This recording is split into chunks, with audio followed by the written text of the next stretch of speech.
ওয়াফিহি সাআতু লা ইয়াসআলুল্লাহা ফিহাল আবদু শাইআন ইল্লা আ'তাহ।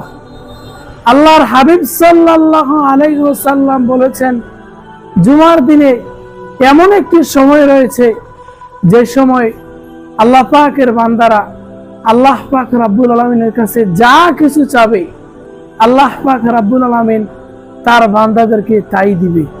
আর সেই সময়টি হচ্ছে আসরের নামাজের পর থেকে মাগরিবের নামাজের আগ মুহূর্ত পর্যন্ত। দোয়া কবুলের এই গুরুত্বপূর্ণ সময়ে আমরা আল্লাহর হাবিব সাল্লাল্লাহু আলাইহি ওয়াসাল্লামের শিখানো এই দোয়াটি বেশি বেশি করে পাঠ করতে পারি, যেই দোয়ার মাধ্যমে সকল কিছু চাওয়া হয়ে যায়।